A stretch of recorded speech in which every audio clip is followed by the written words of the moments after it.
भद्रम् कर्णेभिः शृणुजामदेवाः भद्रम् पश्येमाक्षभिर्यजत्राः स्थिरैरङ्गैस्तुष्टुवागुंसस्तनूभिः व्यशेम देवहितम् यदायुः स्वस्ति न इन्द्रो वृद्धश्रवाः स्वस्ति नः पूषा विश्ववेदाः स्वस्ति नस्तार्क्ष्यो अरिष्टनेमिः स्वस्ति नो बृहस्पतिर्दधातु ॐ शान्तिः शान्तिः शान्तिः। ॐ नमः प्रणवार्थाय शुद्धज्ञानैकमूर्तये निर्मलाय प्रशान्ताय दक्षिणामूर्तये नमः। यन्नित्यमानन्दमनन्तमेकं शिवेति नाम्ना श्रुतयो गृह्णन्ति तस्यावतारो नररूपधारी कृपासुदाब्धि भुवि रामकृष्णः। जननीं शारदां देवीं रामकृष्णं जगद्गुरुं पादपद्मे तयोः श्रुत्वा प्रणमामि मुहुर्मुहुः। नमः श्रीयतिराजाय विवेकानन्दसूरये सच्चित्सुखस्वरूपाय स्वामिने तापहारिणे यैरिमे गुरुभिः पूर्वं पदवाक्यप्रमाणतः व्याख्याता सर्ववेदान्ताः तान्नित्यं प्रणतोऽस्म्यहम्। यस्यात्मभूतस्य गुरोः प्रसादात् अहं विमुक्तोऽस्मि शरीरबन्धात्। सर्वोपदेष्टुः पुरुषोत्तमस्य तस्याङ्घ्रियुग्मं प्रणतोऽस्मि नित्यम्। जृम्बिद युग ईश्वर जगदीश्वर योग सहाय निरोधन समाहित मन निरखी तव कृपाय. In this fourth shloka of Arati song, Swami Vivekananda glorifies Bhagavan Sri Ramakrishna Jagadishwaraha. It is a very, very significant word. In the Vedantic sense, entire solution for human problems are existing in this word. Basic human problem is a notion that I am separated from the Ishvara. A notion that I am a small individual separated from the creation and separated from the Ishvara, the creator. Because of this notion, the individual is insecure and unhappy person. Because the entire world is against that particular individual. Once I separate myself, if I consider myself that I am different from another person, and that person is a threat to my life. Brahmatam paradad yo anyatra atmanaha brahma vede, kshatram tam paradad yo anyatra atmanaha kshatram vede, lokatam paraduhu yo anyatra atmanaha lokan vede, devatam paraduhu yo anyatra atmanaha devan vede, sarvam tam paradad yo anyatra atmanaha sarvam vede. Whenever an individual considers that another individual is different from me, that this creation is different from me, that the creator is different from me, naturally the consequence is fear. That is why whole life human being is searching for an infallible entity who is called in Sanskrit as Achyutaha, one who will not fail in providing security, peace and happiness to me. That infallible entity is none other than the Bhagavan himself. That infallible entity is Ishvaraha, is revealed in this particular word Jagadishvaraha. Jagadishvaraha means Jagataha Ishvaraha, Lord of this creation, that means cause of this creation. Being the cause of this creation, Bhagavan pervades entire creation. Therefore, I cannot stand separate from the creation. If I take myself as a physical entity, body, then this body belongs to the creation. Pancha bhautikam sharira. So, as body, I cannot stand separate from the creation. And as conscious entity, then also I cannot stand separate from the conscious entity, namely Bhagavan. So there is a triangle in our thinking pattern. one corner of the triangle is I am, another one is Jagat, that is creation, third one is Ishvara. By the simple word Jagadishvaraha, this triangle is reduced to 2-point line. That means Jagat is equal to Ishvaraha. What you perceive as Jagat is none other than Ishvara himself. What you perceive as pot is none other than clay itself. What you perceive as ornament is none other than gold. Similarly, what you perceive as creation is Ishvaraha. Then in that triangle, one point is removed. So out of two threads, one thread is removed. Individual has threads from 2 points. One is Ishvaraha, another one is this creation. Out of two danger points, one point is simply reduced by the Vedanta, by revealing that Ishvara is not different from the creation. The creation cannot stand separate from the Ishvara. Therefore, now in my thought process, I have to handle only Ishvara. Beginning, I have to handle two categories. One is creation and another one is Ishvara. Now I have to handle that Ishvara alone, because entire creation is reduced into Ishvara. Like all the ornaments are reduced into gold. All the waves, threatening waves are reduced into water. Imagine a small wave complaining that I am going to die, I am going to die, this fellow is beating. Which fellow is beating? Another big wave fellow is coming to beat me. Like that, a small wave is complaining. One wise wave comes and says, what do you mean by wave? Wave is nothing but water. So there is nothing called big wave or small wave. Bigness and smallness are all from the standpoint of the form. That's all. But from the standpoint of the content, you as small wave also having water as the content, that big wave, the threat which is in the form of big wave, that also is having the content water. So therefore, both content are same. Therefore, you need not fear about that big wave.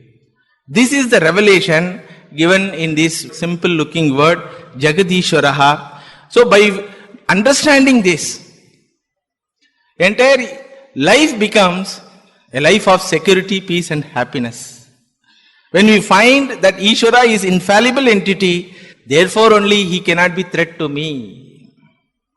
That which is content cannot be threat to the form. Gold cannot be threat to the ornament. Water cannot be threat to the wave. Clay cannot be threat to the pot. Similarly, Ishvara being the content of my existence, therefore he cannot be threat to my life. Therefore, I am relaxed. First benefit. Second benefit is, the very process of understanding helps a person to get rid of certain emotional problems. We have two types of emotional problems. One is considering one particular body as myself, and second one is selecting certain objects in the creation, certain persons in the creation as mine, ahankara and mamakara they call it. These are all emotional problems. All suffering is because of these two ideas, that I am so and so, these are all people belong to me. That's why when death happens, nobody bothers about death. A mother gets a news that so and so accident happened, an young boy died. Immediately the mother says, oh my God, that's all. Then the second person comes and says, that person who got accident is your son. Then immediately that mother swoons. What is the difference between the first statement and second statement? First statement is, an young boy died out of accident. Second statement is what? That young boy is your son when it's told. Then identity is revealed. Then immediately, because of that word, your son, naturally the pain comes to the mother. So the entire samsara is based on this one statement, aham yesham mama yete. I belong to them, they belong to me. This mamakara goes away because I cannot claim anything as mine because everything is Ishvara.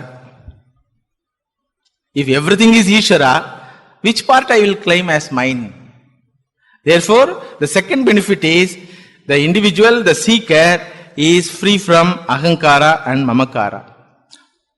Third benefit is I can invoke the Lord in any blessed form in the creation. I need not search for the Lord in a particular place at a particular time. Like other religious theologies say, you have to go to that place. There only Bhagavan is there. In Vaikunta only Bhagavan is there. In Shivaloka only Bhagavan is there. In heaven only Bhagavan is there. Like that religious theologies say. But Vedanta says, you can say Bhagavan is in Vaikunta also, in Shivaloka also, in heaven also, in Naraka also, in your heart also, in your home also, because Ishvara is Sarvagataha. So when I understand that Ishvarasya Sarvagatatvam, that he is present everywhere at every time, so I can invoke the Lord in any blessed form. The very idea of invoking the Lord in any blessed form makes me a man of harmony with other religious people. No religious quarrel is possible for me once I understand that Bhagavan can be manifested in any blessed form. But in other religions, one particular form is holy form and all other forms are forms of demon, forms of devil. So fighting comes. So how to get rid of this fighting fanaticism? This vision one should understand. What is that vision? Idagam sarvam is Ishvaraha. This vision makes me to be harmonious with the other religious people, to be harmonious with the nature, to be harmonious with the other living beings. Once I understand that Bhagavan has manifested in the form of other living beings, how can I hurt that living being? That is why in our Indian culture, Sanatana Dharma, we worship animals, snakes, birds. Isha Vasyam Idagum Sarvam Yatkincha Jagatyam Jagat. So this idea of Isha Vasyam, you have to understand that the entire creation is divine. That understanding makes a person free from harming other living beings, free from fanaticism, free from rejecting other beings. Then fourth benefit is this vision that Idagam Sarvam is Ishvara, this vision that everything is the manifestation of the Lord, this vision makes a person to be dharmic. Why a person is adharmic? Before doing any adharma, he convinces himself that others are not seeing me. Correct? Only after convincing oneself that others are not seeing me, people can do adharma. That's why before opening somebody's home door lock, even the thief, this side, that side, he sees. Before opening somebody's door lock, the thief sees this side and that side. What does it mean? That I am going to open somebody's property. If I am caught, I will be beaten. So I should not be caught. So I should make sure that others are not seeing me. So all adharmic actions are presupposed by one idea that I am not seen by others. If this vision is there in me, that Ishvara is Sarvagataha, available at all times in all places, naturally, I will not consider that I am alone, hiding myself from the other part of the creation so that I can do that adharma. There was a saint called Kanakadasa. In his life we find his guru says, have you understood Bhagavan? Other disciples told, yes, Gurudev. Whatever you told, we understood. Oh, acha. What about Kanakadasa? Kanakadasa was silent. So in order to bring out the grandness of Kanakadasa, Guru gives 2 banana to all the disciples. And he says, tomorrow Ekadasi, no food will be there in the ashrama. If you are very hungry, you can eat this banana. But one condition, others should not see you. While eating, make sure that others should not see you. Then next day, Ekadashi, no food. Generally, brahmacharis were very hungry, so they tried to eat that. Then they went to one hiding place, they hid himself, then they took nicely. Then next day, when all the other brahmacharis are called, Guru asked, what happened? We ate. Nobody saw when we ate. Everybody told. This Kanakadasa could not do that. So he handed over that 2 banana. Gurudev, I could not eat this. What is this? 2 banana you could not eat? Other brahmacharis who are jealous about him. He is idiot. He doesn't know how to hide himself. Like that they criticized him. Then Guru asked Kanakadasa, didn't you try to hide yourself? Could you not hide yourself from others' vision? Then Kanakadasa told, how is it possible, Gurudev? I can hide myself from all other brahmacharis, even from you also. But how can I hide myself from the Lord? You only taught me that He is Sarvagataha.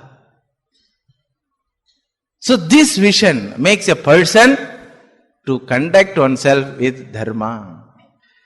Then 6th benefit is, this is the most wonderful benefit. A question comes, if Sarvam is Ishvara, where I stand? If Sarvam is Ishvara, where I stand? Can I stand separate from the Lord? As physical body, I cannot stand separate from the Lord. As conscious entity, I cannot separate from the Lord. So where I stand? So I cannot stand separate at all. Initially, the journey, spiritual journey started with triangle, Jiva, Jagat, Ishvara. Then in between it was made as Jiva and Ishvara. Now Jiva also unites with Ishvara. Do you understand? So entire vision is a holy vision wherein I find myself that I am everything. And this vision is not a speculation of some rishis. You can challenge this vision. You can verify this vision. Vedanta asks us to question this vision. Please question this vision. You don't have any other pramana to deny this vision. What is that vision? There is only one entity which is called divine entity, which manifests as everything. What Vedanta says is, to believe someone as sitting in heaven or somewhere else away from you is a foolish thing. You can believe something if it is not available in front of you. You can believe something if it is not available in front of you. You can believe something which cannot be contradicted by your reasoning power. When your reasoning power contradicts, that cannot be a belief. Suppose religions say that Bhagavan is in heaven. Bhagavan is in heaven. What is the meaning of Bhagavan? The meaning of Bhagavan is one who doesn't have death. Correct? Bhagavan is equal to deathless entity. Minimum understanding. If Bhagavan also is going to die, there is no question of worshipping him. So Bhagavan is equal to deathless entity. If Bhagavan is deathless entity, how can he be limited in a small place called heaven? Simple reasoning.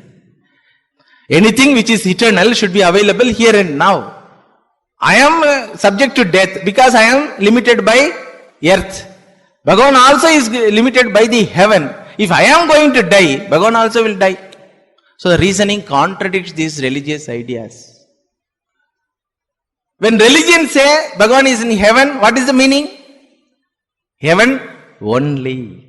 You understand? If Bhagavan is in heaven only, that Bhagavan is a dying Bhagavan.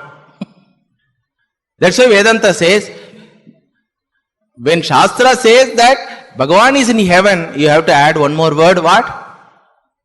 Heaven also. In heaven also. If Bhagavan is in heaven also, that Bhagavan is a living Bhagavan. So if he is in heaven also, then why should I search for him? If he is in heaven also, here also. So when he is available in front of me, why should I search for him? Anything which is eternal should be available here and now. If it is available here and now, why should I search? It is like searching a thing which you already have.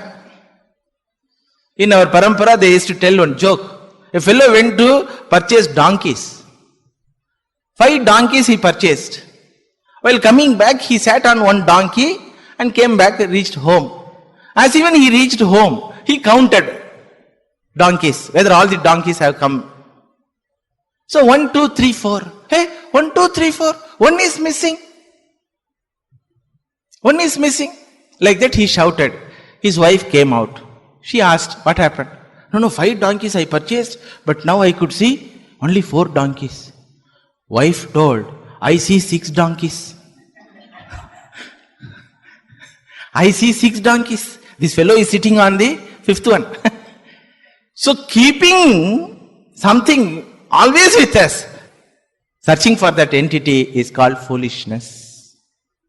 लहरी ढूंढे लहर को, कपटा ढूंढे सूत, जीव ढूंढे ब्रह्म को, तीनों ऊत के ऊत. Wave is searching for water. Cloth is searching for yarn. This individual is searching for the Lord. All the 3 are filtered idiots. Wave can afford to be filtered idiot, but human being cannot afford to be a filtered idiot. Therefore, Vedanta says, my vision is not a matter to believe. It's a challenge for your thinking mind. Find out whether what I reveal is a fact or not. If possible, you contradict my revelation. It is like a scientist challenging the audience. Einstein says, E is equal to mc square. Suppose the audience say, one fellow says, sir, I believe, sir. If he says, Einstein will be sad. Because it's not a matter of belief. E equal to mc square is a fact. You have to understand. Another fellow says, sir, I don't believe, sir. Einstein will be sad. So when something is revealed as fact, it's a challenge for the thinking human mind. So therefore Vedanta says, find out whether this is a fact or not in your life, and this finding is the purpose of human life. Finding this fact that idagum sarvam Ishvaraha tad Ishvaraha ahamasmi. The entire human life has this goal. This goal alone made the human being to live above materialistic life. There must be some goal, some vision. Otherwise, what is the difference between human life and animal lives? Ahara nidra bhaya maitunam cha samanyam etat pashubir naranam buddhir hi tesham adhiko visheshaha buddhya vihina pashubis samana. What is the difference between the human being and other living beings? If the human life also is limited for only the selected activities like ahara, nidra, bhaya, maituna. They also eat, we also eat. They also go sleep, we also sleep. They also fight, we also fight. They also save, we also save. They also go for progeny, we also go for progeny. If this much only is there in human life, then there is no difference in human life. There is no purpose in human life. Therefore, this goal, spiritual goal, makes the human life as a purposeful one. This goal makes a person to be humble, to be free from anxiety, to be free from doing adharma, to accept everyone, to accommodate everyone.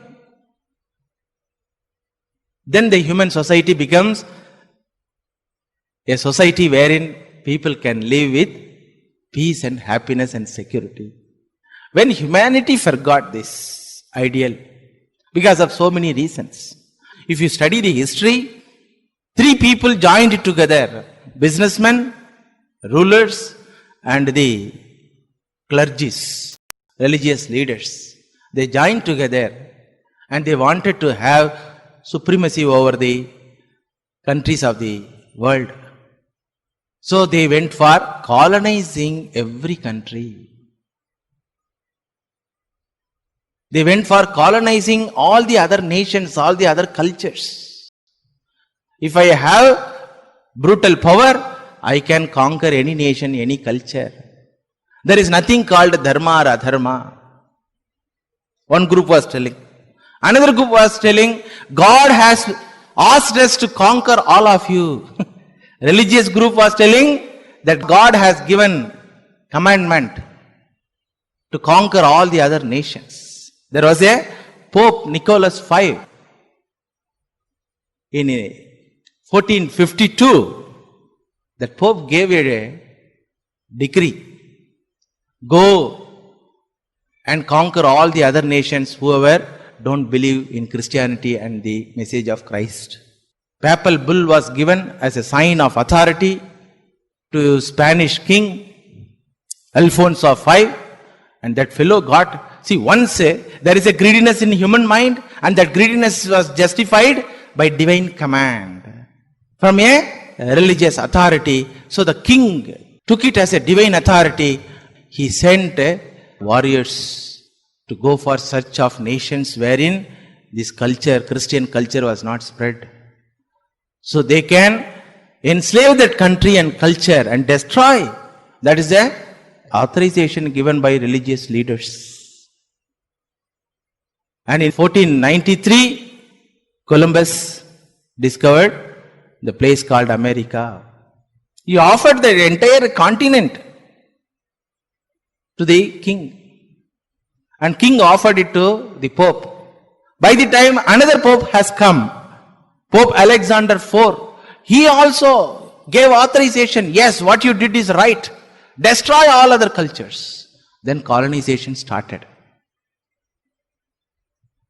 And next 400, 500 years, everywhere brutalization. Human nature was totally forgotten. And because of this, India also was victim. Already India was victim under the Islamic conquest. But they did not bother about our religious theologies and philosophies. They bothered about our gold and diamonds and our temples. So they could not make much damage to the Sanatana Dharma. But this conquest, that colonization, rewriting the history of the natives, destroying the cultures, and changing the minds of the people to hate their own native culture. Like that, India was suffering in 19th century under the British rule.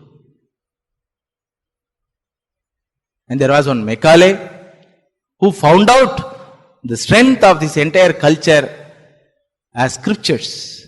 So he told, unless we twist this scripture and unless we destroy their pride that they are from spiritual oneness, we cannot conquer this race. So he introduced an education system, English education system, Macaulay's education system it is called.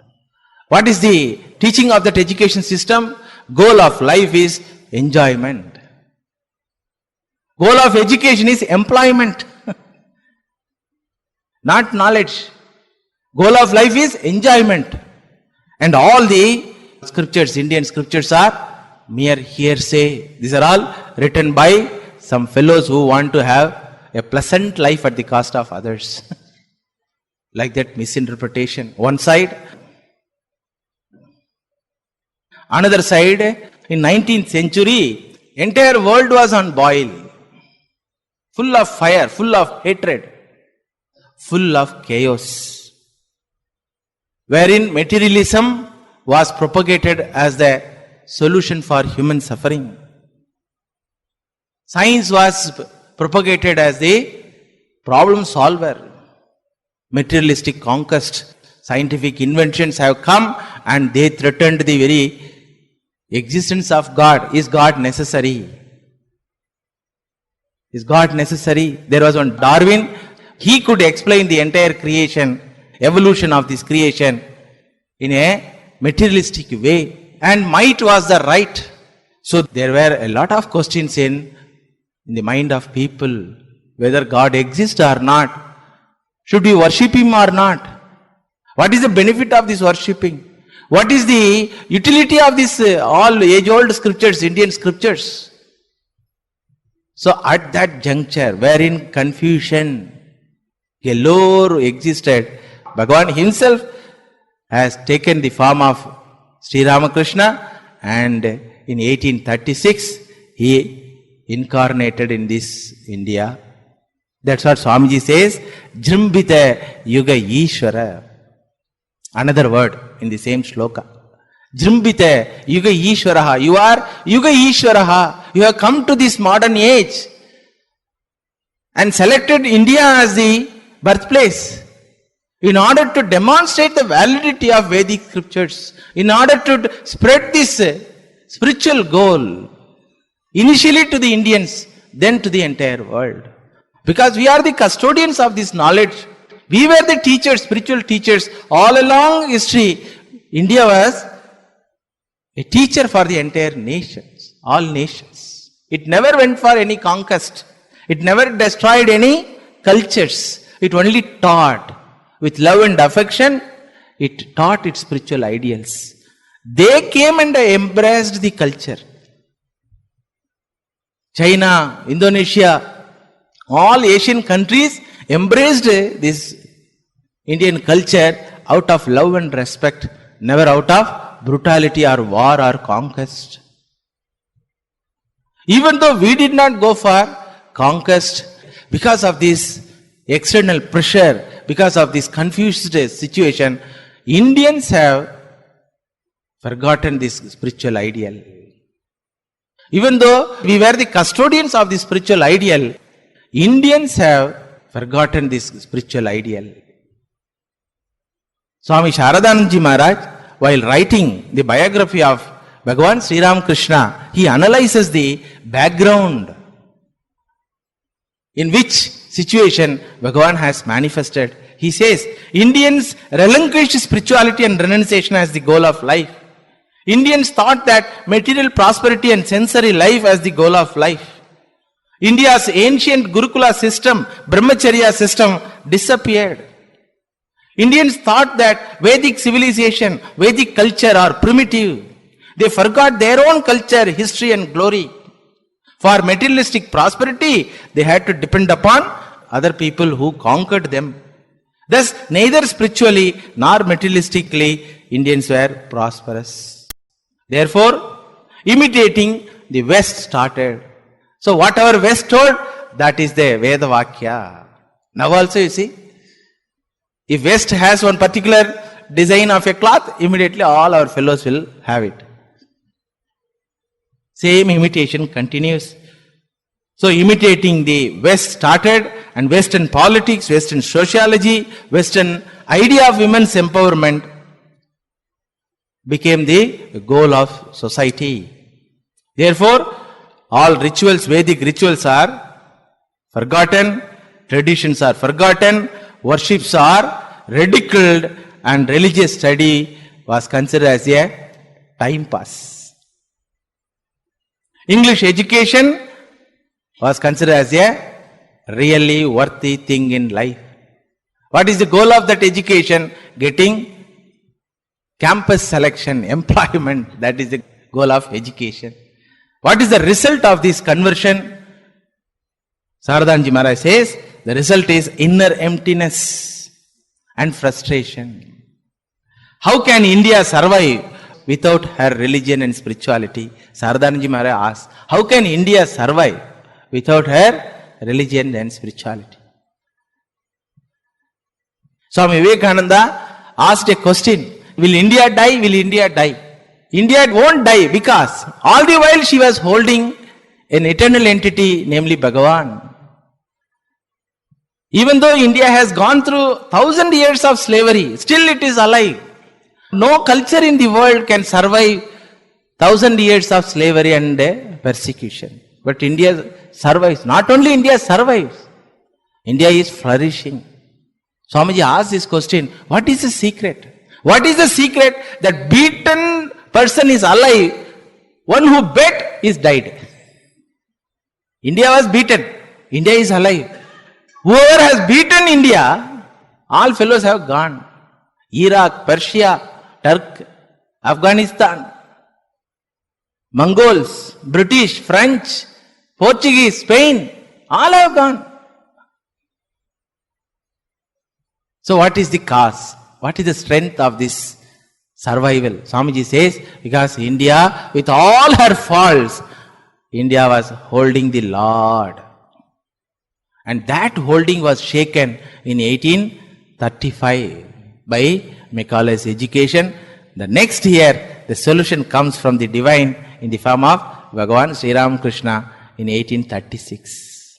The solution comes and demonstrates that no, Vedic culture is valid. I am going to follow the Vedic culture. I am not going to go to your school at all, English school at all. I am not going to learn even an alphabet of English. But still I will prove all the so-called educated people, scholars, will come and bow down to this culture. So he demonstrated that every Vedic teaching is a valid one. When Veda says that Sarvam Khalitam Brahma, it is a fact. I am going to demonstrate in my life. One day, Bhagavan Sri Ram Krishna is coming out of his room. He saw a woman carrying filth on her head in a basket. A scavenger woman.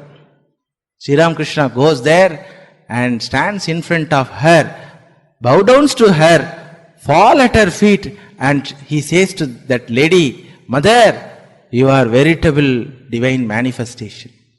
Can anyone say that? Can anyone who is educated in universities recognize the divinity in a scavenger? That was the demonstration. So Bhagavan Sri Ram Krishna demonstrated that Tyage Naike Amrutatva Manashuhu. World is not going to respect anyone who is going to grab something. Because entire other cultures, Spain, Portuguese, Britain, all are in the race of grabbing other nations by colonization. By colonizing all the other countries. Sri Ram Krishna told, no, Tyage Naike Amrutatva Manashuhu. You cannot survive by grabbing others. Swami Vivekananda says in England, Oh England, you are sitting on a volcano. Go back to Christ, who taught renunciation as the way of life. Go back to Christ, he says. Otherwise, you will explode. Within 40 years, same thing happened. World War I came. Explode. Whole world exploded and whole world became two parties. Understand?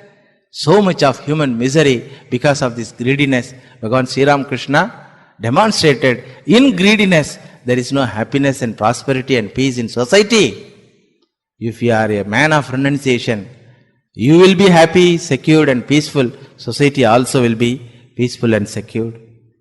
Then Sri Ram Krishna demonstrated that purity of life and inner urge for divine nature takes a person to the divinehood.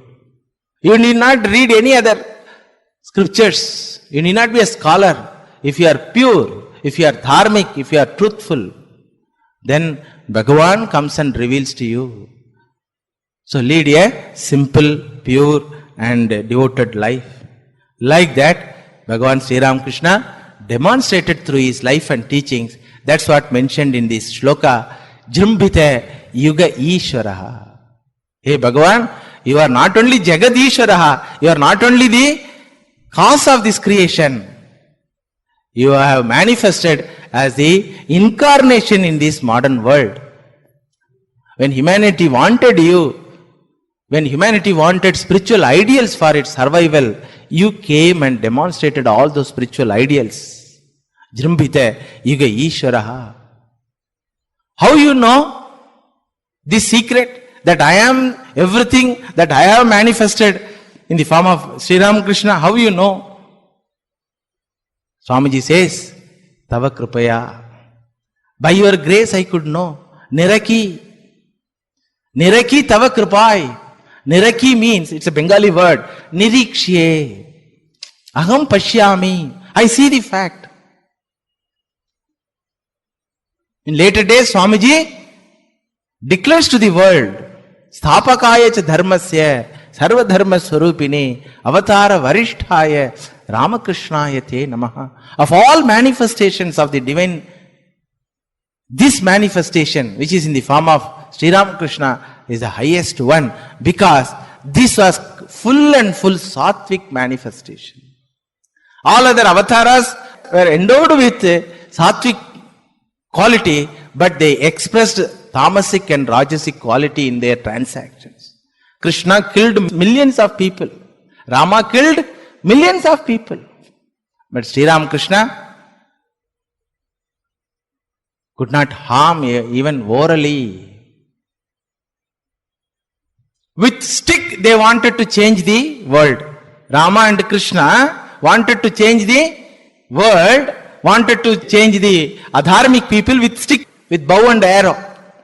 They tried initially with good words.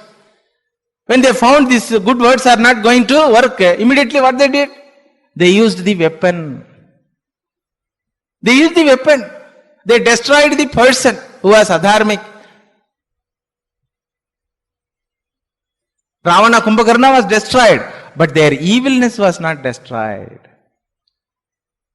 So even Bhagavan could not change the person's mind in those avatars, wherein we find people like Girish Chandra Ghosh become saints in this avatara.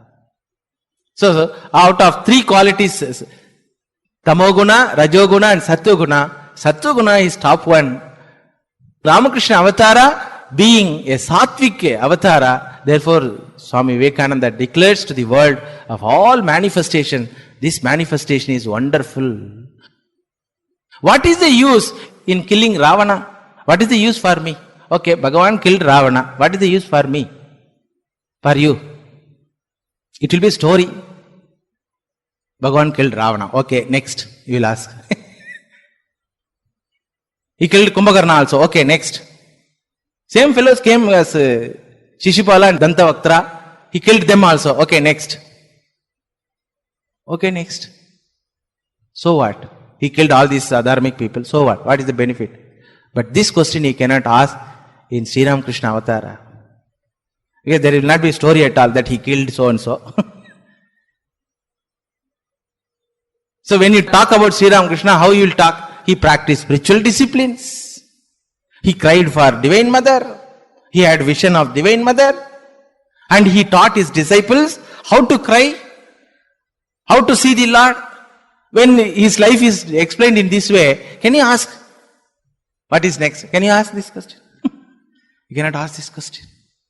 As even it was told, the hearer is inspired. Yes, if they could see, if they could follow, and if they could cry and see the Lord, why can't I also? So naturally the inspiration comes to any person who hears about the glory of the Sri Ramakrishna. That's what Swamiji says, Tava Kripaya Aham Nirikshye. I could see this truth. What is the truth? That Idagam Sarvam is Ishvaraha is the truth, and that knowledge is needed in the society at the 19th century. That time Bhagavan himself comes as the Jagat Guru to teach this wisdom to the humanity, how to live a dharmic life, how to live a devoted life, how to live a harmonious life with other cultures and society,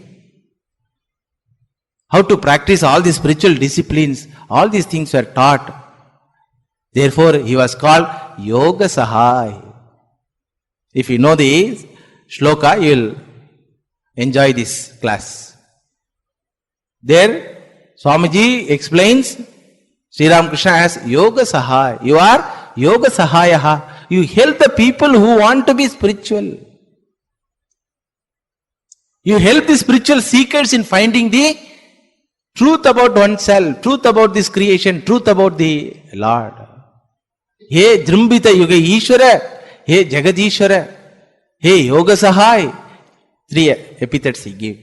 In this shloka, he gives 3 epithets for Bhagavan Sri Ramakrishna. He Yoga Sahai, He Drambita Yuga Ishvara, He Jagadishvara. Yoga Sahai means, oh spiritual teacher. Spiritual teacher alone is valid in our life.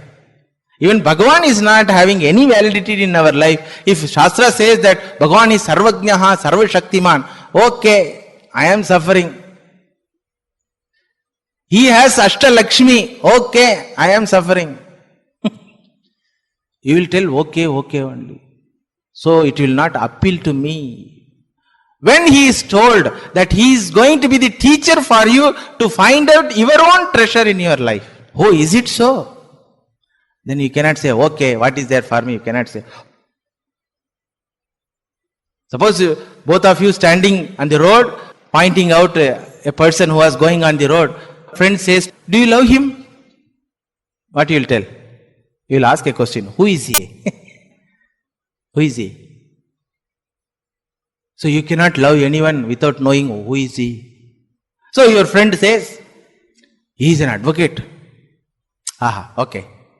Do you love him? Hey, he is an advocate. Then you are asking, do you love him? What is the question? Let him be advocate. Why should I love him? Then your friend says, no, your grandfather kept a will of 10 crore rupees in your name. That will is handed over to that advocate. That advocate is going. Do you love him? What you will tell immediately? What is his question? Sir, please come inside. What you will tell? You will call. Why? Because there is a relevance. That person who is an advocate is going to be an instrument in finding my own treasure given by my Purvika, given by my grandfather. Similarly, if Bhagavan is grand, what is there for me? If Bhagavan is Srishtikarta, okay, why he created this universe? I would have done better universe. You will tell. This universe is full of defects and mosquitoes and bugs. I would have created a better universe. No, he sustains the world. I also can do it. So love doesn't come. As long as Bhagavan is revealed as a Srishti, Sthiti, Layakarta, love doesn't come. Therefore only Shastra reveals the same Bhagavan as a spiritual teacher. In Purana, one story comes. Sanakadi Rishis had one spiritual doubt. Initially they went to Brahmaloka, thinking that let us ask the doubt from our father. So they went to Brahmaloka, they saw father and mother were enjoying music, good music. So Brahma was totally engrossed in music of Saraswati. They did not bother about these Sanakadi Rishis. So Sanakadi Rishis thought, these people are not in good mood. They are in household mood. Okay, we did not ask this question to them like that. They went out. They went to Vaikunta, wherein Bhagavan Narayana was enjoying the first class massage of Lakshmi Devi. So there also they were not recognized. So this Sanakadi Rishis, this fellow also is engrossed in household joys. Okay, we will go to Shiva. When they went to Vaikunta, they found Shiva was keeping Uma Devi on the lap and cajoling her. At least there some decency was there. Here that also not there like that. They got irritated and went out. Seeing them irritated and going out, Divine Mother Uma Devi told to Ishvara, see, children, like other children, they have misunderstood us, seeing in this position. So you do something. Then Ishvara says, what to do? As Srishtikarta, they are scolding me. This idiot Bhagavan has created so much of trouble in my life, like that they are scolding. As Sthitikarta, even when I give lot of things to them, still they are not satisfied and they scold me. That fellow did not give that much as I wanted. He gave to my neighbor. Like that they scold me. As Layakarta, they scold. Whenever I take somebody beloved in their family, that mother or wife cried, Palapona Bhagavanukku kanni illa. This doomed God doesn't have a heart at all, like that they are scolding. How can I escape from their scolding? Please tell. Then Divine Mother told, only one way. Be the teacher. Be the teacher. Being teacher, you will be approached by only a mumukshu, a matured man, a vairagi, a spiritual seeker only will come to a teacher. And he, after coming to teacher, no Shishya will tell, hey doomed Guru, please teach me. So, no possibility of getting scolding from the Jivas if you are teacher. So, you become Dakshinamurti, like that idea was given by mother. So, Shiva asked, where you will go? I cannot be without you. Without Shakti, where is Shiva? No, I will be hiding in you. Like that, Bhagavan manifested as Dakshinamurti, as spiritual teacher. And when they were coming with irritated mind, when the Sanakad Rishis came back to world, they found, in world itself the first class Guru is teaching, and sitting here, Mauna Vyakya Prakatita Para Brahma Tattvam Yuvanam. Then they became disciple. Then being disciple, they worshipped the Lord, they loved the Lord, and there was a relevance between the Lord and the Jiva. What is the relevance? The teaching is the relevant one. What is the teaching? Tadutvam Asi. My dear, you are not away from me. You cannot be separate from me. You are one with me. You are me, myself. This knowledge gave fulfillment in their life, in the life of any spiritual seeker. Therefore, here Swamiji says, you are Yoga Sahai. You are my Guru. Not only you are Jagad Ishwaraha, Srishti Sthiti Laya Karta. Not only you are Jrumbita Yuga Ishwaraha, Avatara, but you happen to be my own spiritual teacher. Therefore, Tava Krupai Nirikshe. I could see your glory as my glory. What is Bhagavan's glory? Becomes the seeker's glory. As body-mind complex, the seeker doesn't have any glory at all. It's all perishable one. As body-mind complex, the individual is a perishable one. Once this prana goes away from this individual, the body is a stinking one. While living also, body is a stinking one. While living also, mind is a stinking one. Stinking with kama, krodha, lobha, madam, matsaryadi. As individual, the jiva is a small one. But as conscious entity, the jiva is one with the Lord. This knowledge made my life as a fulfilled one. Therefore, Tava Kripaya Aham Nirikshe. Then the question comes, that means Bhagavan's grace alone is a criterion in understanding this vision, in knowing this fact, to make our life as a fulfillment. Then Swamiji says, no. Our own Atma Kripa also necessary. In understanding this vision, in knowing this fact, not only Bhagavan's Kripa comes in the form of a spiritual teaching, not only that, you should be qualified person. Nirodhana Samahitamana. Your mind should be a Nirodhana mind.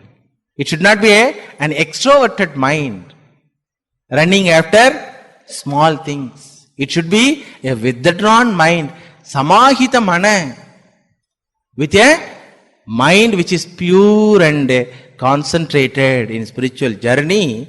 With that mind, by your grace, O Lord, I could see your glory as my glory. I could see the creation as one entity. I could see that there is no differentiation between Jiva, Jagat, Ishvara. I could see that you could manifest in the form of a beautiful Sattvic avatara in this modern age. I could see you help every spiritual seeker in life.